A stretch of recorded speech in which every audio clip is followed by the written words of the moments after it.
이 영상은 멀티엔딩을 지원합니다. 여러분이 마지막에 선택하는 두 엔딩의 조회수에 따라 정사가 갈리며 다음 이야기에 영향을 미치게 됩니다. 10년 전, 수능을 갓 마치고 성인을 앞둔 미라는 학창시절의 대부분을 함께 보냈던 동갑내기 남자친구 재원과 제주도 여행을 떠났습니다. 처음으로 떠나는 당일치기가 아닌 여행에 두 사람은 찬바람도 느끼지 못할 정도로 두근거리고 있었지만 이 설렘이 끝나기까지는 그리 오랜 시간이 걸리지 않았습니다. 얼굴을 가린 누군가가 나타나 재원을 배에서 밀어버렸습니다. 예상치 못한 상황에 패닉에 빠진 미라는 가판으로 고개를 내밀었고 이후 평생 동안 이 선택을 후회하게 되었습니다. 미라가 이를 후회한 이유는 두 가지 때문이었습니다.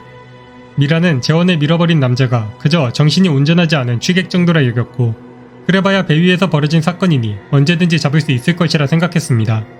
때문에 범인을 붙잡는 대신 물에 빠졌을 재원을 구하려 든 것이죠.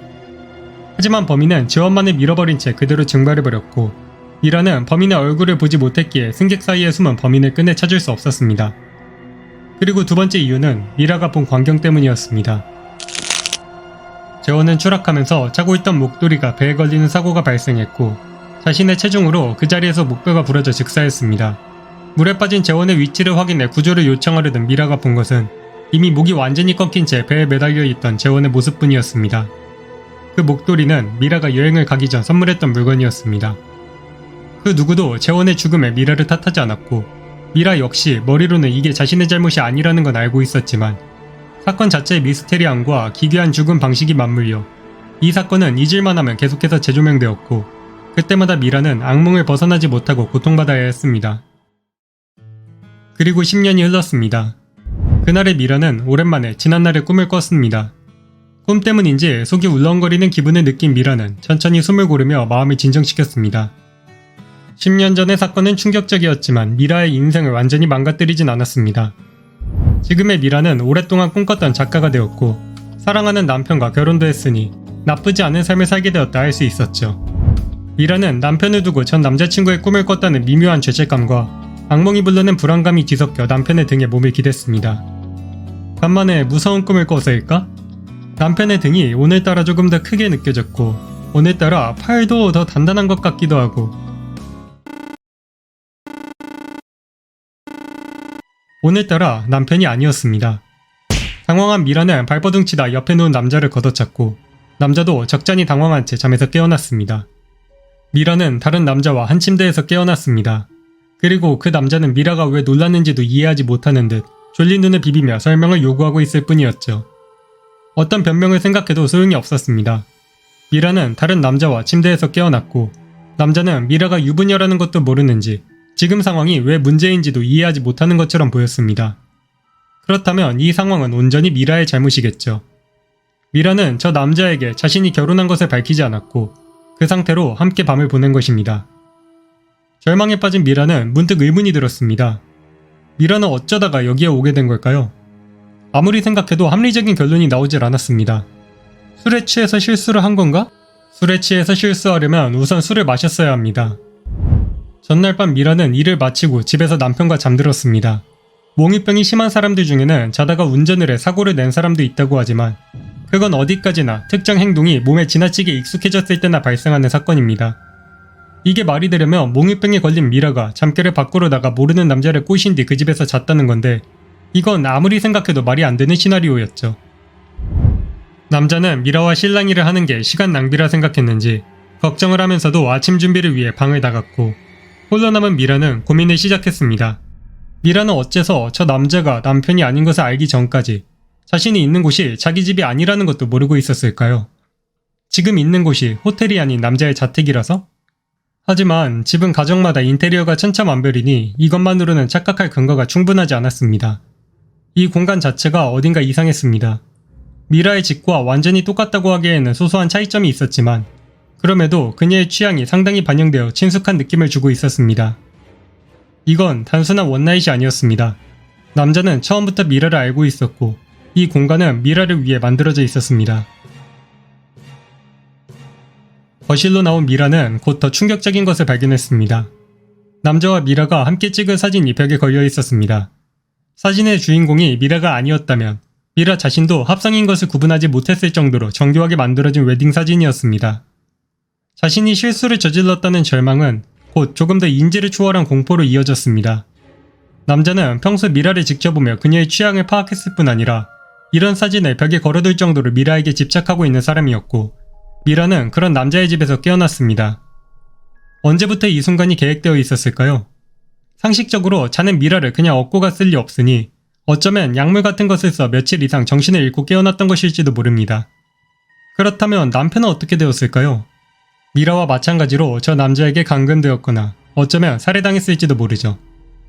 남자는 부엌에서 아침을 준비하는 듯 했고 현관은 비어 보였지만 실제로도 그럴 가능성은 낮았습니다. 혹시나 함부로 현관으로 도망치려다 붙잡히기라도 한다면 그때는 남자가 지금처럼 신사적으로 대해줄 거라 기대할 수도 없기도 했고요.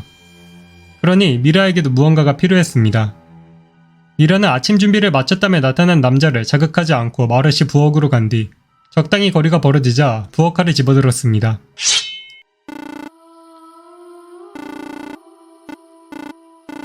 남자는 기겁하며 물러났고 미라는 남자를 밀어내며 조금씩 현관으로 걸어갔습니다. 아무리 덩치 차이가 난다고 해도 잘못 찔리면 한 방에 갈 수도 있는 상황이었으니 남자는 함부로 미라를 저지할 수 없었고, 그렇게 미라는 무사히 남자의 집을 탈출할 수 있었습니다.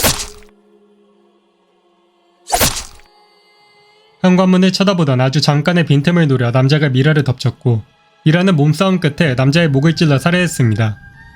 당연하지만 태어나서 처음 저질러본 살인이었습니다. 잠깐 구토의 시간을 가진 뒤 마음을 추스른 미라는 남자의 주머니에서 휴대폰을 찾았습니다.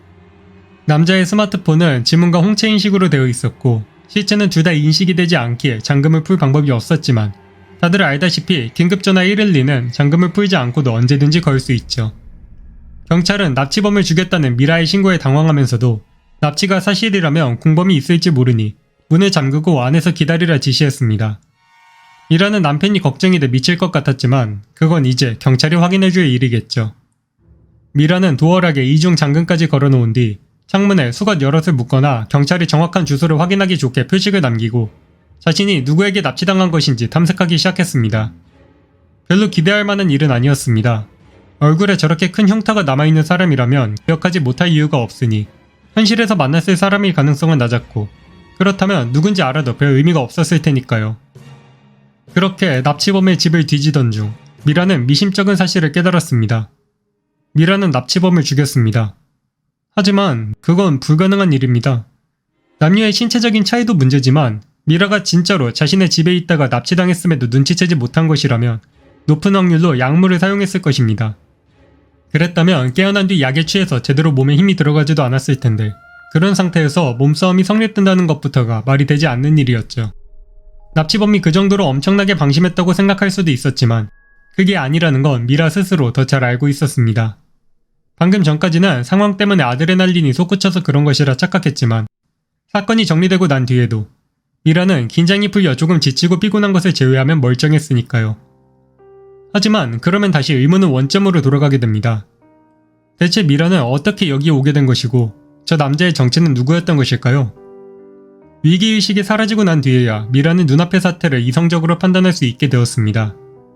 이 집이 이상할 정도로 미라의 취향에 가까웠던 이유는 이곳이 미라의 집이었기 때문에, 그럼에도 소소한 차이점이 있었던 이유는 이곳이 그 남자의 집이기도 했기 때문에, 남자가 납치범답지 않게 신사적이었던 것은 납치범이 아니었기 때문에, 미라가 약에 취하지 않은 것처럼 멀쩡했던 이유는 약에 취하지 않았기 때문에.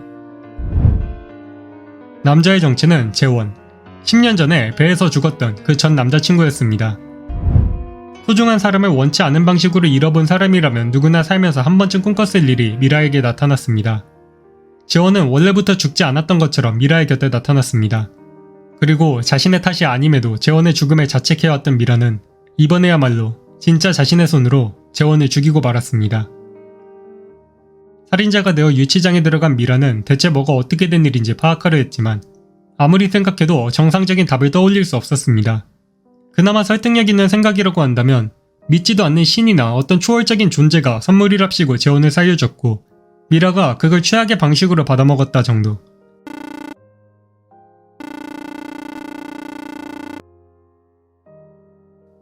아마 미라는 별다른 변수 없이 유죄 판결을 받을 것입니다. 미라가 뭐라고 하건 사람들이 보기에 미라는 자기가 납치당했다는 피해망상에 빠져 남편을 죽인 미친놈이었으니까요. 어쩌면 정신이 온전치 않았음을 어필한다면 조금이나마 형량을 줄일 기회가 있을지도 몰랐지만 미라는 그러지 않을 생각이었습니다. 미라는 정신이 멀쩡했고 사람을 죽였으니까요. 그렇게 누굴 원망해야 할지조차 알 수 없는 기괴한 불합리함에 한탄하던 미라는 오래오래 감옥에서 살았답니다. 경찰서 밖에서 총소리가 들려왔습니다. 뭐 잘못 들은 거겠죠. 여기가 미국도 아닌데 총기 사고가 일어날 리가 없잖아요. 하지만 총소리는 이후에도 몇 번씩 더 반복해서 들려왔고 얼마 지나지 않아 총의 주인이 모습을 드러냈습니다.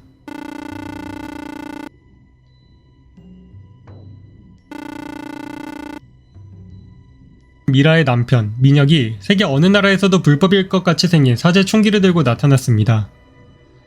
보고 싶은 사람이긴 했지만 이런 방식은 아니었는데? 민혁은 자신이 위기에 처했다는 인식조차 없는 것처럼 경찰들에게 총을 겨누며 미라에게 담소를 걸어왔습니다. 미라는 어처구니가 없었지만 그래도 작은 희망을 보았습니다. 미라가 기억하는 남편은 이유 없이 이런 미친 짓을 할 사람이 아니었으니까요.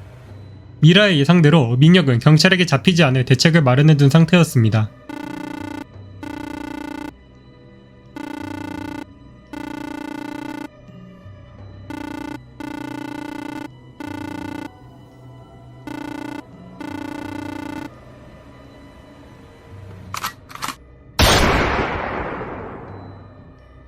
민혁은 그 자리에서 자신의 머리를 쏴 자살했습니다. 미라는 끌려가는 민혁의 시체를 바라보며 다시 멍한 감정을 느꼈습니다. 민혁의 이야기는 누가 듣더라도 미라에게 악의를 품은 것처럼 들렸습니다.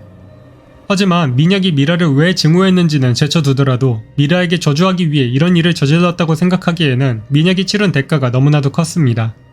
민혁은 애초부터 죽을 생각이었던 것처럼 망설임 없이 방아쇠를 당겼으니 오직 미라를 조롱하기 위해 사회적 생물학적 목숨을 포기한 것입니다. 미라는 사람이 사람을 그렇게까지 미워할 수 있다는 것을 믿지 못했기에 민혁의 행동에 어떤 숨겨진 의도가 있지 않을까 고민했지만 그런다 한들 바뀌는 건 없었습니다. 미라는 사람을 죽였고 민혁은 죽었습니다. 애초부터 체념하고 있었던 미라에게 민혁은 한 줄기의 작은 희망을 보여준 뒤 바로 뭉개버렸고 미라는 이제야 더 깊고 온전히 절망할 수 있게 되었습니다. 그리고 완전히 절망한 미라에게 처음으로 긍정적인 기적이 찾아왔습니다. 눈을 뜬 미라는 자신이 집에 있다는 것을 깨달았습니다. 민혁과 살았던 원래의 집이 아닌 자신이 납치당했다고 생각했던 재원의 집이었죠. 물론 이는 오히려 더 큰 공포일 뿐이었습니다. 미라는 어둠의 루트 같은 건 모르는 일반인입니다. 갑자기 바깥으로 나와봐야 그저 곧 잡힐 탈주자가 될 뿐이죠. 라는 공포에 질려있던 미라는 곧 어리둥절해졌습니다. 재원의 집이 생각보다 훨씬 조용했습니다. 미라가 탈출한 사실이 아직 알려지지 않았다 해도 여긴 사건 현장이니 이렇게 조용하게 남아있을 리가 없었는데 말이죠. 집이 조용했던 이유는 간단했습니다. 방에 들어간 미라는 잠든 자신과 재원을 바라보았습니다. 평범한 상황이었다면 비명이라도 지를 만한 충격적인 광경이었지만 이미 말도 안 되는 사건을 너무 많이 겪어버린 미라는 어렵지 않게 자신이 과거로 돌아갔다는 것을 받아들였습니다. 그리고 이게 미라에게 주어진 한 번의 기회라면 미라가 해야 할 일도 명백했습니다. 미라는 부엌으로 돌아가 부엌칼을 숨겼습니다. 미라가 과거를 바꿨기 때문인지 아니면 다른 조건이 충족된 것인지는 알 수 없었지만 미라는 얼마 지나지 않아 다시 현실로 돌아왔습니다. 단 이번에는 유치장이 아니라 잠든 재원의 옆이었죠. 의아해하는 미라에게 분기된 다른 역사의 기억이 들어왔습니다. 미라는 자신이 납치당했다고 생각해 부엌칼을 들고 저항하려 했지만 칼이 없었습니다. 때문에 자포자기한 미라는 맨몸으로 재원에게 맞서려 했고 재원은 처음에는 진심인지 장난인지 알 수 없어 애매하게 받아주다가 팔에 이빨 자국이 난 뒤에야 미라의 진심을 알고 진지하게 제압에 들어갔습니다. 그 뒤에는 미라는 상대가 납치범이 아닌 죽은 전 남자친구인 것을 알고 감격에 제외를 했고 재원은 죽을 각오로 저항하다가 갑자기 오열하는 미라를 데리고 정신병원에 갔고 병원에서는 별다른 증상을 보이지 않았기에 간단한 수면제 정도만 처방받은 채 사건이 일단락되었죠.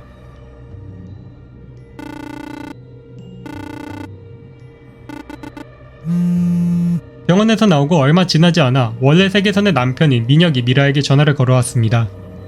미라와 민혁은 직장 동료였습니다. 정확히는 작가를 준비하던 미라의 글에 만화가를 준비하던 민혁이 관심을 가지면서 결성된 만화가 듀오였죠. 미라에게는 다행히도 미라와 민혁은 여전히 한 팀이었습니다. 민혁이 어떤 상황일지 궁금했던 미라는 그를 찾아가고 싶어 했지만 아직도 이빨 자국이 선명한 재원은 미라의 정신 상태를 온전히 믿을 수 없었기에 며칠이라도 쉬고 집에서 시간을 보낼 것을 권했습니다. 아무리 부부 사이라도 일적인 문제는 존중하는 것이 맞지만 아무리 일적인 문제라도 미라가 한 짓은 그냥 넘기기에는 좀 과했기에 미라는 재원의 고집을 꺾지 못한 채 집에 남기로 하고 그렇게 휴가를 쓴 둘은 집에서 무료한 생활을 보내게 되었습니다.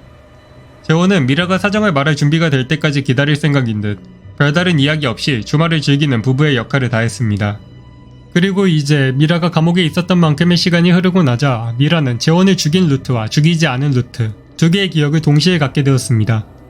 아직 정확한 방법은 알 수 없었지만 확실한 건 미라가 과거로 돌아가 역사를 바꿨다는 것. 그리고 조금 덜 확실한 건 아마도 민혁은 그 사실을 알고 유치장에 난입했다는 것. 그러니 뒷감당을 포기하고 그런 미친 짓을 저질렀던 것이겠죠. 미라는 민혁을 만나야겠다고 결심했습니다. 재원은 슬슬 미라가 괜찮아졌다는 것을 믿는 눈치였기에 이를 나서는 미라를 걱정 반으로 보내주었고 미라는 다음날 카페에서 민혁을 만났습니다. 미라에게 가장 중요한 것은 민혁이 어디까지 역사를 기억하고 있느냐는 것이었습니다.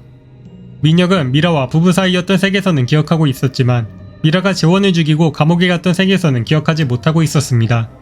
하지만 다행히도 민혁이 왜 그런 행동을 저질렀는지는 알 수 있었습니다. 민혁은 미라가 시간을 거슬러 과거를 바꿀 수 있다는 것을 알고 있었습니다. 왜냐하면 그 능력 자체가 민혁에게서 미라에게로 옮겨간 것이었으니까요. 민혁이 자초지종을 설명해 주려던 찰나 카페에서 이상한 일이 일어났습니다. 카페에 막 들어온 손님 중 하나가 미라를 알아보고 사진을 요청했습니다. 팬을 자처하던 남자는 미라와 민혁을 반가워하면서 사진을 찍은 뒤 사라졌습니다. 민혁이 말하기 전부터 이상하긴 했습니다. 남자는 민혁과 미라를 둘 다 아는 것처럼 행동했지만 어째서인지 문을 등지고 앉아있던 미라를 먼저 알아보았습니다. 그리고 카페에 들어온 손님인가 싶더니 그저 사진만 찍고 사라져버렸죠. 이건 이상하죠? 민혁은 여기서 더 이야기를 하기에는 꺼림직한지 미라에게 자신의 집으로 올 것을 권했습니다. 미라는 자세한 사정은 알 수 없었지만 이상하다는 점에는 공감했기에 일단 민혁의 집으로 향했습니다. 혼자 지내고 있던 민혁은 작은 원룸에서 살고 있었습니다. 집에 도착하자마자 민혁이 한 것은 노골적인 스킨십이었습니다. 미라는 놀랐지만 사실 이상할 것은 없었습니다. 민혁과 미라는 부부였고 민혁은 예상치 못한 사건에 휘말려 미라가 다른 남자의 집에서 며칠간 지내는 꼴을 봐야 했으니까요. 오히려 미라가 재원을 생각해 민혁을 거부하는 게 더 인격적으로 문제가 있는 짓거리일지도 모르죠. 그렇게 미라는 민혁과 죄책감 넘치는 해피타임을 한 차례 보낸 뒤 본격적으로 현재 상황에 대한 이야기를 시작했습니다. 미라에게는 과거로 가 역사를 바꿀 수 있는 특수한 능력이 있습니다. 이미 미라도 겪어본 일이었으니 이게 가능한지를 논할 필요는 없었죠. 이 능력을 가진 사람은 어떤 사건에 대해 후회하는 마음을 품는다면 그 사건을 고칠 수 있는 시점으로 이동할 수 있습니다. 그렇게 해서 그 시간선의 사건을 수정하고 현실로 들어오면 그 사람은 두 시간선의 기억을 동시에 가질 수 있게 됩니다. 마치 미라가 재원이 죽지 않도록 부엌칼을 숨긴 뒤 재원이 죽은 시점과 죽지 않은 시점을 함께 기억하게 된 것처럼요. 역사를 바꿀 수 있는 기회는 단 3번으로 3번의 기회를 마치고 나면 사용자가 가장 사랑하는 사람에게 능력이 옮겨갑니다. 민혁의 이전에는 민혁의 아버지가, 그 이전에는 민혁의 어머니가 이 능력을 가졌었고 그 이전에는 누가 가지고 있었는지는 민혁도 잘 모르고 있었죠.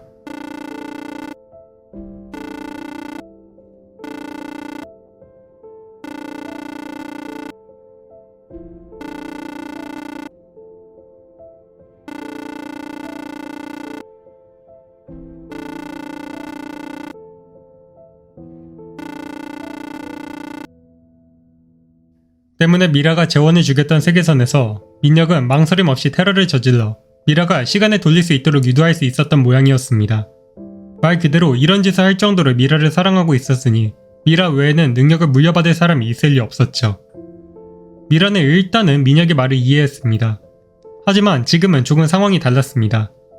미라는 민혁과 결혼한 원래 시간선의 기억은 가지고 있었지만 재원과 결혼 생활을 했던 추억은 전혀 가지고 있지 않았습니다. 마치 누군가가 엉뚱한 시간에 미라를 바꿔치기 한 것처럼요. 이 부분에서는 민혁도 명확한 답을 가지고 있지 않았습니다.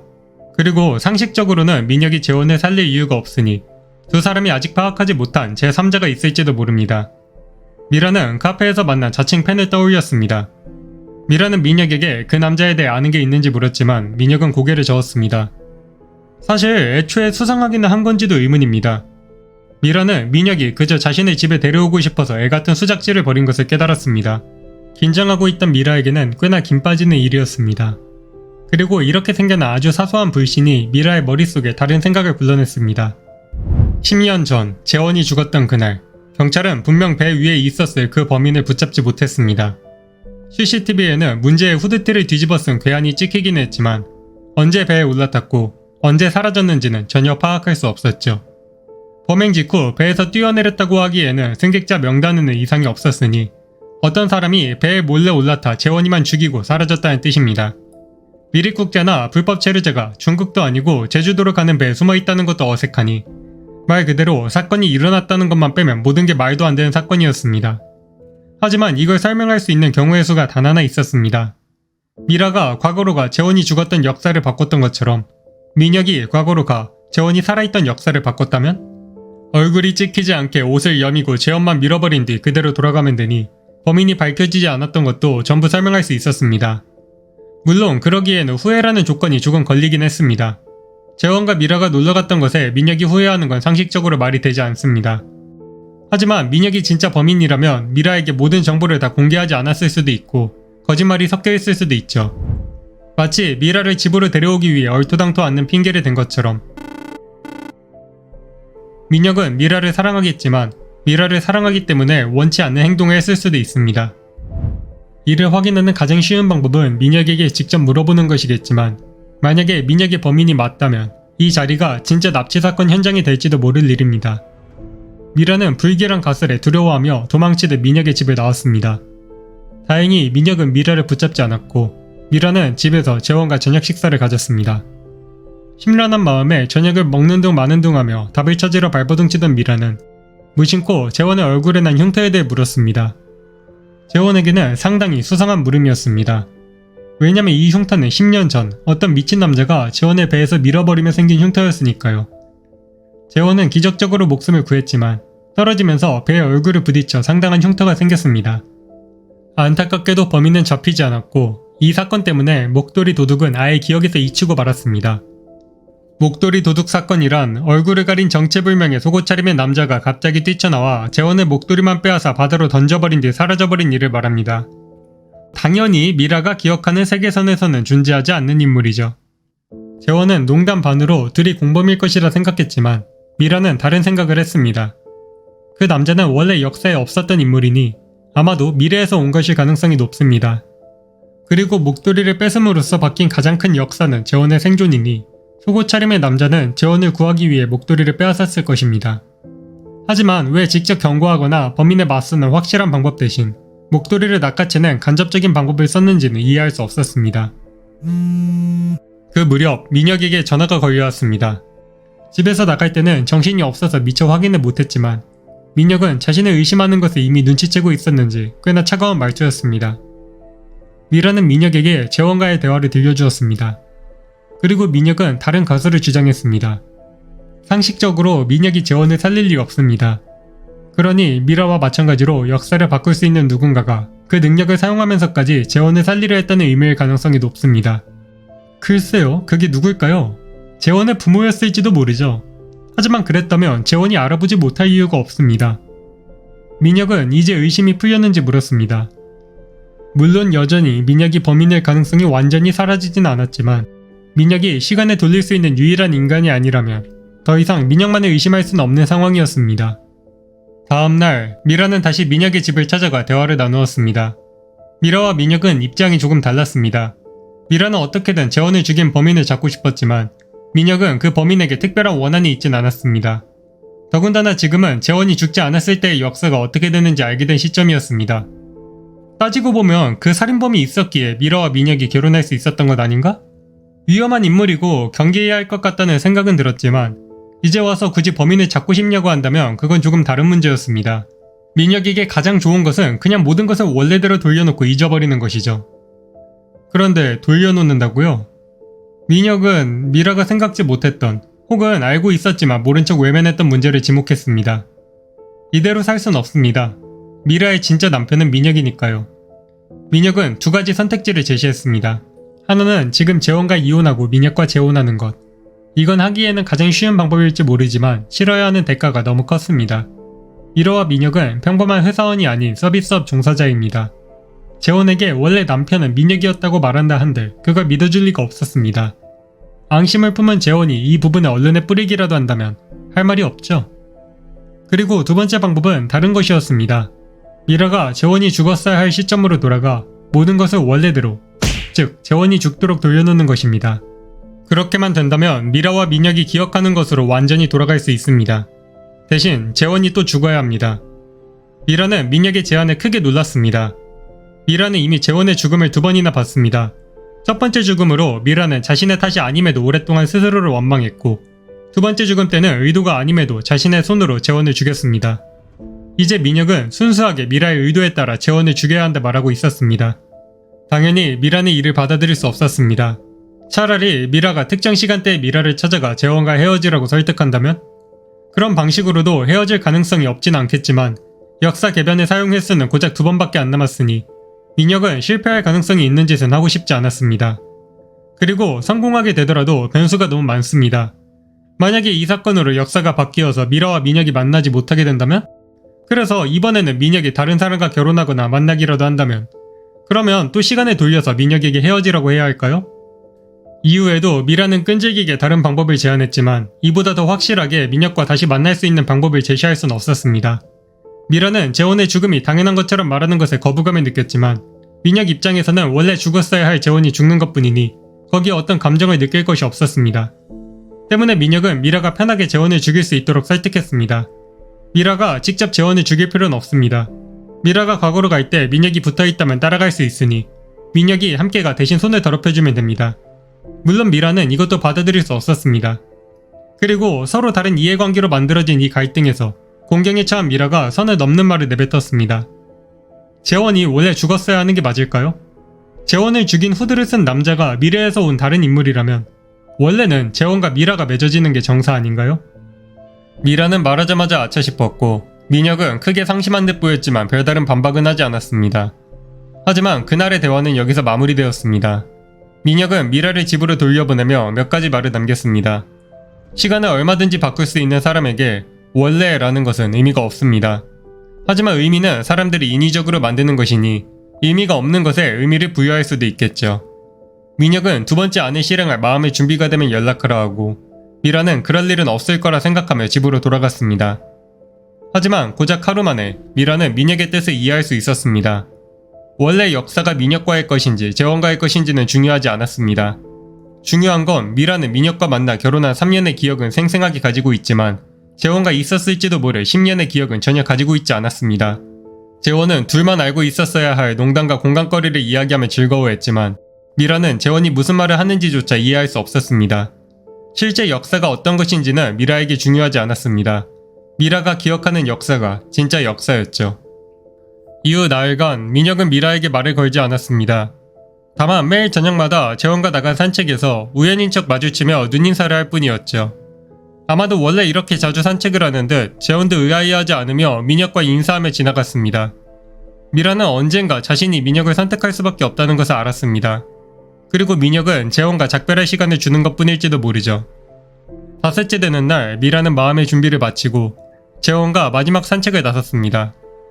그리고 그날 저녁 미라는 익숙한 얼굴과 재회했습니다. 민혁과 카페에 있었을 때 만났던 팬이 건너편에서 모습을 드러냈습니다. 이 동네에 사는 사람이라면 우연히 마주치는 것도 딱히 어색하지 않으니 미라는 팬을 알아보며 가볍게 눈인사를 했습니다. 그리고 그 팬은 미라를 발견하자 과장된 몸짓으로 놀람을 표현하더니 그대로 도망치기 시작했습니다. 미라는 혼란에 빠졌습니다.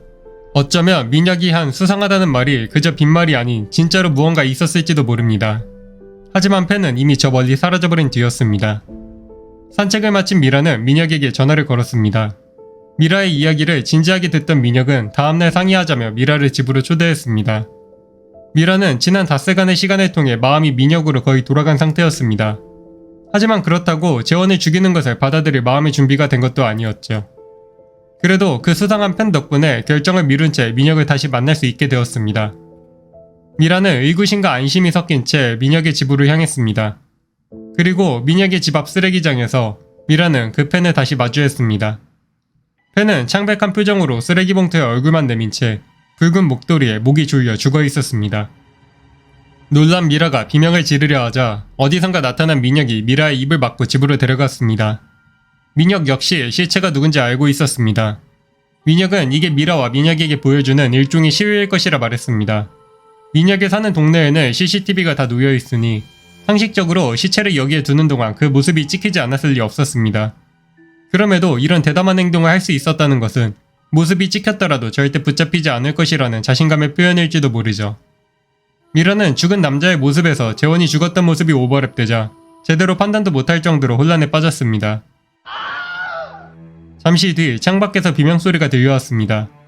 민혁은 여전히 충격에 빠져있는 미라를 다독이며 이 상황을 해결할 방법을 제안했습니다. 목격자인 미라와 민혁이 시체를 보고 그냥 지나치는 장면이 CCTV에 찍혔다면 둘이 용의자로 몰릴 가능성이 있습니다. 최악의 경우에는 아예 공범 취급을 받거나 하는 식으로 누명을 쓸 수도 있겠죠. 그리고 범인이 진짜로 미라와 같은 시간여행자라면 잡는 것 자체가 불가능합니다. 잡더라도 잡았다는 역사를 바꿔버리면 그만이니까요. 불과 며칠 전에 유치장에 다녀왔던 미라는 누명을 쓸 수 있을지도 모른다는 민혁의 말에 더 크게 놀랐습니다. 다행히 민혁에게는 이 모든 문제를 해결할 수 있는 방법이 있었습니다. 미라가 저녁에 남자를 만났다고 했으니 그 시간으로 돌아가 남자를 붙잡으면 됩니다. 고작 하루 뒤 미래에서 온 미라가 찾아가는 것이니 남자가 미라를 미래에서 온 사람이라고 생각할 리도 없고 민혁과 미라의 팬이라고 했으니 두 사람이 말을 걸면 이야기를 들어보기라도 할 것입니다. 그렇게 그 사람을 살려서 연락처라도 받아낸다면 이게 무슨 상황인지 알아볼 중요한 단서가 될지도 모르죠. 미라와 민혁이 대책을 강구하던 동안 경찰이 CCTV를 확인한 것인지 문 두드리는 소리가 들려왔습니다. 다른 대책이 없다고 느낀 미라는 민혁의 말대로 어제 저녁에 남자를 붙잡지 못한 것을 후회했고 그렇게 두 사람은 어제 저녁에 공원으로 이동했습니다. 미라는 의식적으로 성공한 첫 번째 시간이동에 놀랐지만 두 사람에게 시간은 충분하지 않았습니다. 먼 발치에서 민혁과 미라를 발견한 남자는 처음과 마찬가지로 무언가에 쫓기듯 도망치기 시작했고 운동을 열심히 하는 편이 아니었던 두 사람이 그를 잡기는 무리였습니다. 민혁이 바닥을 구르며 짧은 추격전은 허무하게 끝나버렸고 그렇게 미라와 민혁은 별다른 성과 없이 현실로 돌아왔습니다. 미라는 혹시나 그래도 작은 행동이 나비 효과를 일으켜 살인사건이 없던 일이 되지 않을까 기대했지만 세상은 그리 호락호락하지 않았습니다. 2시간 선의 기억이 동시에 미라의 머리에 들어왔습니다. 아무것도 바뀌지 않았습니다. 여전히 남자는 산책하는 미라와 재원을 보고 도망쳤고 미라는 그 모습을 보고 민혁에게 전화를 걸었으며 민혁의 집 앞에서 남자의 시체가 버려져 있었습니다. 그리고 민혁은 미라에게 빨리 시간을 다시 돌려 어제로 돌아가자고 말하던 중 자신의 몸에 난 상처를 보고 이미 자신들이 한 차례 과거로 갔다는 것을 그리고 끝내 실패했다는 것을 눈치챘습니다. 그리고 경찰들은 여전히 문을 두드리고 있었죠. 이제 미라에게 시간을 돌릴 수 있는 기회는 단 한 번뿐이었습니다. 민혁은 이렇게 된 거 아예 처음으로 돌아가자 제안했습니다. 재원이 죽었어야 할 제주도행 배로 돌아가 모든 것을 원래대로 돌려놓으면 됩니다. 민혁과 미라가 함께했던 시간선에서는 정체를 알 수 없는 기괴한 펜도 그런 펜을 죽여서 전시하는 미상의 살인자도 존재하지 않았습니다. 물론 그 행동으로 인해 어떤 변수가 생길지는 알 수 없지만 어차피 남은 기회가 한 번뿐이라면 당연히 민혁과의 관계를 복구해줘야 마땅하겠죠. 경찰이 문 두드리는 소리가 데드라인처럼 미라를 압박하고 있었고 민혁은 차분히 미라를 설득했습니다. 미라와 민혁이 함께 과거로 간다면 민혁이 역사를 돌려놓는 동안 미라는 재원을 죽인 진범을 볼 수 있을지도 모릅니다. 선택은 어렵지 않았습니다. 이곳에 오기 전부터 미라는 민혁을 선택해야겠다 결심한 참이었습니다. 그런데 미라가 재원이 죽었어야 했다며 후회할 수 있을까요? 후회는 비논리적이며 충동적인 감정입니다. 마치 비트코인이 올랐다고 했을 때 비트코인을 처음 들어본 사람도 그때 비트코인 살걸 이라는 후회를 할 수 있는 것처럼요. 그리고 감정은 이성으로 억누를 수도 있고 억지로 끌어올릴 수도 있죠. 과거로 가기 전 미라는 부엌으로 가 칼을 꺼냈습니다. 민혁이 무릎이 까진 상태로 현재로 돌아왔으니 과거에서 당한 부상이 현재에서도 적용된다는 것이 증명되었습니다. 범인이 진짜로 미래에서 온 제3자라면 법적으로 증명해 처벌할 근거가 부족하니 미라는 직접 피해 복수를 할 생각이었습니다. 준비를 마친 미라는 억지로 자신의 감정을 비틀어 거짓된 후회를 이끌었고 몇 번의 실패 끝에 10년 전 제주도로 향하던 그 배 위로 이동했습니다. 정확히는 사람이 없는 선실 한복판이었습니다. 미라는 악몽 속에서만 다시 보았던 배의 모습에 토할 것 같은 기분을 느꼈지만 민혁이 차분하게 미라를 다독였습니다. 민혁은 이전에 미라를 통해 그날의 사건이 어떻게 벌어졌는지 대략적으로 알고 있었고 10년 전에 미라와 재원이 뱃머리에 있을 것을 짐작했습니다. 민혁은 트라우마에 시달리는 미라를 깨운 뒤 복도에 세웠습니다. 민혁은 재원을 죽여 역사를 돌려놓는 것을 최우선으로 해야 하기에 진범을 확인할 여유가 없습니다. 그렇다고 미라가 민혁과 함께 난입한다면 미라를 알아본 범인이 자신의 얼굴을 숨기고 다른 곳으로 도망칠 수도 있습니다. 그러니 미라는 복도에서 숨죽여 기다리고 있다가 방심한 채 나타나는 범인을 기습해 찌르면 됩니다. 미라는 민혁의 말에 수긍했고 품에 칼을 숨긴 채 복도에서 민혁이 행동하기만을 기다렸습니다. 평생 같은 잠깐의 침묵이 맴돌았습니다. 바깥에는 미라가 기억하는 10년 전의 재원이 10년 전의 미라와 함께 있을 것입니다. 하지만 미라가 서 있는 곳에서는 둘의 위치가 보이지 않았습니다. 당장이라도 뛰어들어 재원을 구하고 싶은 충동과 싸우기도 잠시. 곧이어 익숙한 비명소리와 사람이 물에 빠지는 소리가 들려왔습니다. 그리고 미라의 선택은